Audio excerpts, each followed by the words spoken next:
Good morning, dear students. Today we will discuss on the topic solutions. You are already familiar with this topic during your 10+1 and 10+2 classes. So starting from the introduction. First one, how we can define the solution. Solution can be defined as the homogeneous mixture of two or more chemically non-reacting substances, the composition of which is not fixed and may be varied within certain limits. Means the substances are chemically non-reacting and the composition of this solution can be varied within certain limits. Now, how we can define the binary solution? Binary solution means the solution which is composed of two substances. We are having only one solute and one solvent. So solute is what? It is a substance which is present in the smaller amount, and solvent is what? It is a substance which is present in the larger amount. In a binary solution, we are having two substances. Out of these two substances, one will be present in the smaller amount, that will be known as solute, and other one will be present in the larger amount, that will be known as solvent. Now next, we can see in this picture, here we are differentiating solute and solvent. In this picture you can see this chocolate is acting as a solute which is dissolved in the milk, which is acting as a solvent. The smaller amount that is dissolved in a solution, that is of chocolate, so it is behaving like a solute, whereas milk is present in the larger amount, so it is behaving like a solvent. Now there are various types of solutions. As you can see here in this table, we are having different type of solute and solvent. If we are having gas as a solute in a solvent, we can take an example of air. When we are having gas as a solute and liquid as a solvent, in that case we can take the example of oxygen in water. Similarly, there are other examples depending upon the different combination of solute and solvent. When there is liquid in liquid, like alcohol in water, solid in liquid, like salt in water, gas in solid, like the hydrogen gas is absorbed in the catalyst like palladium, liquid in solid, solid in solid. So these are the various types of the solution depending upon the different combinations of solute and solvent. Next, we are having a number of examples for these different type of solutions. First one is the solution of gas in gas. We can take the example of air, a mixture of oxygen, acetylene, which is used for the welding purpose. Similarly, solution of a gas in liquid. We can take the example of carbonated drinks, dissolved oxygen in water. Similarly, we can have the example of solution of gas in solids, where gas is acting as solute and solid is acting as a solvent. In this case, we can take the example of hydrogen absorbed by the palladium. Solution of liquid in gas, we can take the example of mist, fog, clouds. Solution of liquid in liquid, we can take the example of alcohol in water. Solution of liquid in solid, we can take the example of mercury in silver, which is generally known as silver amalgam, butter, cheese. These are the example of solution of liquid in solid. Solution of solid in gas, a very common example, which is the dust particles of smoke present in air. Solution of solid in liquid, we can take the example of sugar in water, paints. Similarly, solution of solid in solvent, we can take the example of various alloys like metal alloys, pearls, opals. Opals are the gemstones, carbon in iron. So these are the various different type of solutions. Now the next one topic is comparison between dissolution and reaction.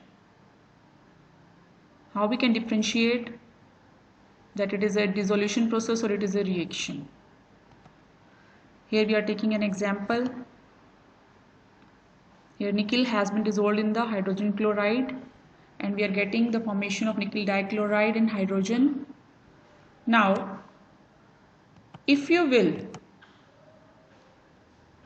dry the solution by evaporating the solvent, if you're getting the original solute back, in that case the process is a dissolution. But if the substance is not obtained in the original form after evaporating the solvent, in that case we will call it as reaction. If the substance has been reacted, then there will be some change. If it is only dissolved on evaporation, we are getting the same substance in the original form. Now next one is the methods of expressing the concentration of solution. There are various methods we have already gone through in previous classes, like mass percent, molarity, molality, normality, mole fraction. These are the different formulas which we can use to express the concentration in different terms. For example, in mass percent, we can take it as mass of solute divided by mass of solution into 100. Molarity is the moles of solute per liter of the solution. Molality is the moles of solute in 1000 gram of solvent. Normality is the gram equivalents of solute per liter of the solution. Mole fraction is the moles of solute dissolved in total number of moles of the solution. Now later on we will discuss each term in explanation. Next one is one thing here, the difference you can see, the molality is the only concentration unit here in which denominator contains only the solvent information rather than solution. As we are looking through, in each term we are having in denominator the solution, whereas in case of molality there is only solvent. So this is the difference between molality and various other terms involved in the expressing the concentration. Now first one is percentage by mass or weight. How we can define this? This is the amount of solute in grams per 100 gram of solution. So percentage by mass can be taken equal to mass of solute by mass of solution into 100. For example, a 10% weight by weight of aqueous glycerin solution means 10 gram of this glycerin has been dissolved to give 100 gram of the solution.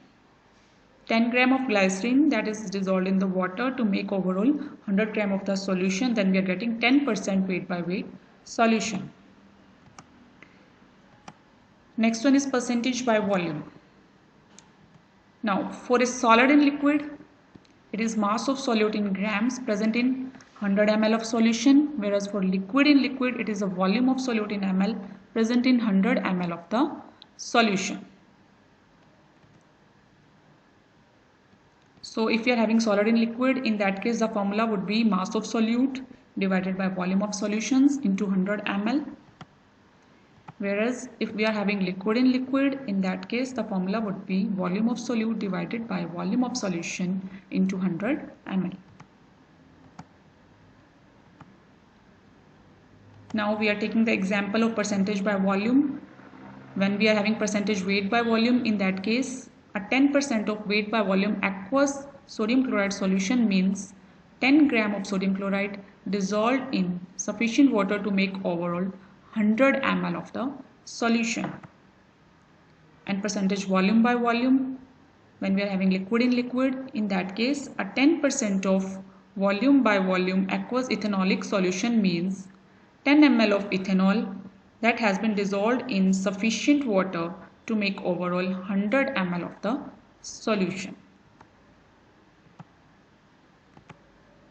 Now next is the strength of solution. How we can define the strength of solution? This is the weight of solute in grams dissolved per liter of the solution. In terms of formula, we can write weight of solute in grams divided by volume of solution in liters. Molarity, very common it is. Number of moles of solute divided by volume of solution in liters, means this is the number of moles of solute present per liter of the solution. Molality, that is the number of moles of solute dissolved in 1000 gram of the solvent, or you can say it is the number of moles of solute dissolved in 1 kg of the solvent. Normality, this is the number of gram equivalent of solute dissolved volume of solution in liter. Now molarity, that is the number of moles of solute dissolved per liter of the solution. In terms of formula we can express this. And how we can calculate the number of moles? Number of moles is equal to given weight divided by molecular weight of the substance. Now since volume is temperature dependent, so molarity will change with the temperature. There will be effect of temperature on the molarity. Now how we can calculate the molarity of a solution? We can take the example here. The example is if 0.435 gram of KMnO4 is dissolved in enough water to give 250 ml of solution. What is the molarity of potassium permanganate? Now first we will have to calculate the number of moles. Now number of moles are calculated by given weight divided by molecular weight. The given weight is 0.435 gram and molecular weight is 158 gram. So on dividing this, we are getting number of moles of KMnO4. Now once the number of moles are known, we have to relate it to the volume. Here we are having 250 ml of solution and we have to calculate in terms of molarity. So we will take it in liter. So 250 ml will be equivalent to the 0.250 liter. Now molarity is what? It is a number of moles divided by volume of solution in liter. So ultimately we are getting the answer 0.0110 molar KMnO4 solution.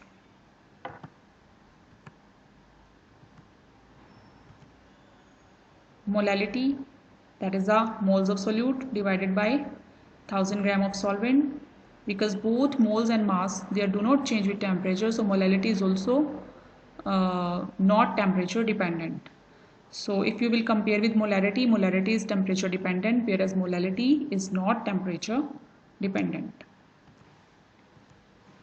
Normality, it expresses the number of gram of equivalent of solute dissolved per liter of the solution. So the formula would be number of gram equivalents of solute divided by liter of solution. Solution volume present in liter. Number of gram equivalent of solute, that can be calculated by dividing the given weight by equivalent weight. As in case of number of moles of solute, we have divided the given weight by molecular weight. In this case, number of gram equivalent of solute will be equal to given weight divided by equivalent weight. Mole fraction, number of moles of component divided by total number of moles of all the component, that will give you the mole fraction. Mass fraction, mass of a component divided by total mass of all the components, that will give you the mass fraction. Parts per million, it is defined as the mass or volume of solute present per 10 raised to power 6 gram or 10 raised to power 6 centimeter cube of the solution. So parts per million can be written in the terms of formula equal to mass of A in solution divided by total mass of solution into 10 raised to power 6. Now there is one question.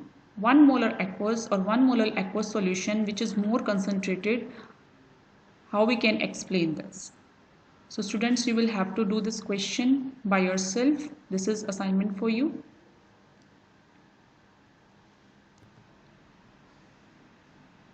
These are the various methods of expressing the concentration of solution for today. This is the last slide. In the next lecture, we will continue from the next topic. Thank you.